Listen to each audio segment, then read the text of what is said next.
Imagine que tem alguém agora aí na sua porta te chamando, e esse alguém é Jesus. Como você o receberia? Com vergonha? Medo? Ou com aquela imensa alegria? Em nome do Pai, do Filho, do Espírito Santo. Amém. Prezados irmãos e irmãs, que a paz de nosso Senhor Jesus Cristo e a fé de nossa mãe estejam conosco. Hoje nós continuamos meditando a carta de São Paulo aos Romanos, no capítulo 6, versículos de 12 a 18, e o Evangelho de São Lucas, no capítulo 12, versículos de 39 a 48. E para nos contextualizar na primeira leitura, São Paulo, com a clareza teológica que lhe é peculiar, alguns versículos antes desse mesmo capítulo, no quarto versículo para ser mais preciso, ele parte da realidade do nosso batismo, que a igreja nos ensina como a nossa morte para o pecado e a ressurreição para uma vida nova em Cristo. Sendo assim, hoje Paulo nos exorta: não reine, portanto, o pecado em vosso corpo mortal, levando-vos a obedecer às suas paixões. Por que então o pecado não deve reinar? Porque já não estamos sobre o regime da lei, mas sobre o regime da graça. A graça, irmãos, como nós vimos no dia de ontem, é o dom gratuito de Deus que nos justifica, nos santifica e nos permite participar da sua divindade, já aqui, nesta terra, nesta vida. No nosso batismo, trocamos uma escravidão, a do pecado, que leva à morte, por outra, a da justiça, que conduz à santificação e à vida eterna. E quando ocorre uma conversão sincera, se olharmos para a luz de Romanos, por exemplo, com a luz de Romanos, é a resposta livre, então, e contínua à graça batismal. É a atitude de nos oferecer completamente a Deus como armas da justiça. Nossas mãos, nossos olhos, nossa língua, nossa mente, tudo o que somos e fazemos deve ser um instrumento ativo do reino de Deus. Isso exige um esforço moral, sim, mas é um esforço que brota da força transformadora da graça que habita em cada um de nós. Como nos ensina o catecismo da nossa igreja, a graça opera em nós, mas requer o nosso assentimento, a nossa cooperação ativa. O Evangelho de Lucas hoje vai complementar o ensino de Paulo, transferindo a conversão do plano da justificação interior para a responsabilidade da prática e da vigilância escatológica. Jesus nos faz um alerta: ficai certos, se o dono da casa soubesse a hora em que o ladrão iria chegar, não deixaria que arrombassem a sua casa. Vós também ficai preparados, porque o Filho do Homem vai chegar na hora em que menos o esperardes. Irmãos, a figura do ladrão que Jesus usa, que chega de surpresa, podemos ver como a figura da nossa morte, que vai chegar sem avisar, pois, se soubéssemos, tentaríamos, de certa forma, impedir. É ou não é verdade? E a vinda inesperada do Filho do Homem também sublinha o caráter imprevisível e decisivo da parousia, que nós conhecemos como parousia, que é a segunda vinda do Senhor, para quem não sabe. Imagine agora Jesus indo te visitar pessoalmente, encarnado, batendo aí na sua porta. Isso te causa medo ou felicidade?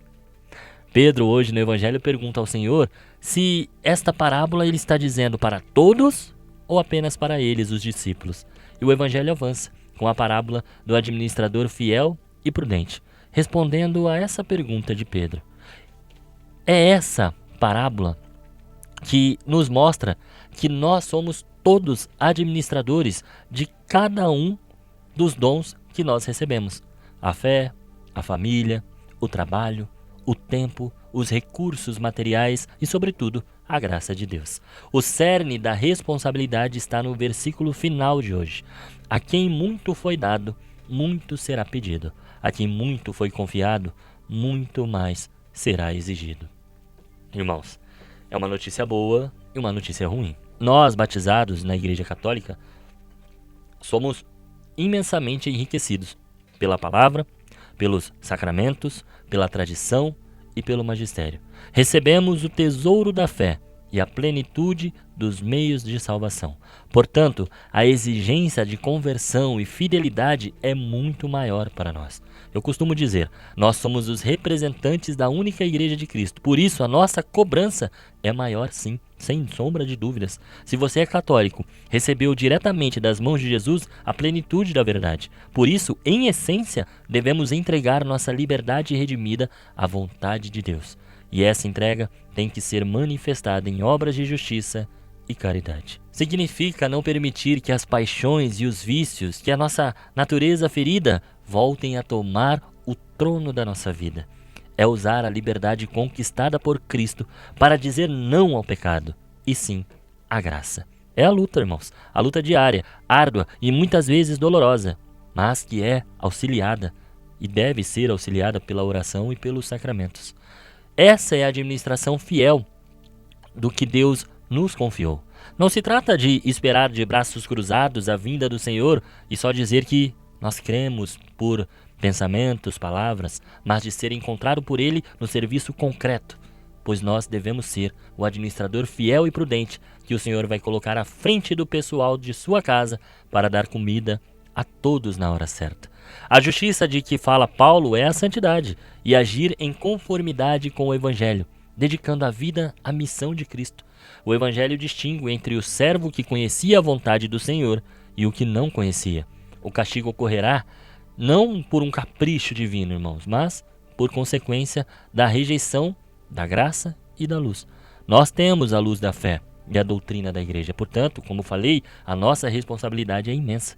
Mas essa mesma doutrina nos garante que a misericórdia de Deus é infinita para aquele que, mesmo caindo, se arrepende sinceramente e busca a reconciliação. Você já deve ter assistido o filme do Rocky Balboa 4.